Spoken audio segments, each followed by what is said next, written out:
తిరుమల తిరుపతి దేవస్థానం పాలక మండలి సభ్యత్వానికి జంగా కృష్ణమూర్తి రాజీనామా చేశారు. తన రాజీనామా పత్రాన్ని CM Chandrababu, TTD chairman BR నాయుడుకి పంపానని తెలిపారు. తిరుమలలో అతిథి గృహం నిర్మాణ విషయంలో తన వ్యక్తిత్వాన్ని దెబ్బతీసేలా కథనాలు రావడంతో మనస్తాపం చెందానని చెప్పారు. ప్రభుత్వానికి, ముఖ్యమంత్రికి ఇబ్బంది రాకూడదని తాను రాజీనామా చేశానని స్పష్టం చేశారు. ఈ ప్రభుత్వానికి కానివ్వండి, చంద్రబాబు నాయుడు గారికి కానివ్వండి, ఎలాంటి ఇబ్బంది జరగకుండాలనే ఉద్దేశంతోనే తిరుమల తిరుపతి బోర్డు సభ్యత్వానికి నేను రాజీనామా చేస్తున్నాను.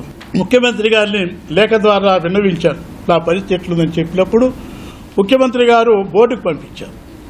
ముఖ్యమంత్రి గారు బోర్డు నిర్ణయం తీసుకొని పంపిస్తే బోర్డుకు సంబంధించిన రిజర్వేషన్ పాస్ చేసేసి గవర్నమెంట్కి వచ్చింది. అది రిజెక్ట్ చేయాలన్నా లేకపోతే ఇవ్వాలా లేదా గవర్నమెంట్ నిర్ణయం తీసుకోవచ్చు, లేకపోతే బోర్డు ఇచ్చిన దాన్ని కనుక సమ్మతించుకుని దాన్ని శాంక్షన్ చేసే పరిస్థితి. ఇది ప్రాసెస్, అడ్మినిస్ట్రేషన్ ప్రాసెస్. ఇందులో ఏం జరిగిందో నాకు అర్థం కావట్లేదు. కానీ కొన్ని శక్తులు ఒక పత్రిక సంబంధించి నా వ్యక్తిగత హననం చేయటం కోసం, నా వ్యక్తిత్వాన్ని దెబ్బచేయటం కోసం ఈరోజు నేను ఒకటే మాట్లాడుతున్నా మీ అందరి ముందు కూడా. ఏమాత్రం కూడా ప్రభుత్వానికి కానివ్వండి, చంద్రబాబు నాయుడు గారికి కానివ్వండి, నా వల్ల ఇబ్బంది జరగదనే ఉద్దేశంతో రాజీనామా చేయడం జరుగుతుంది.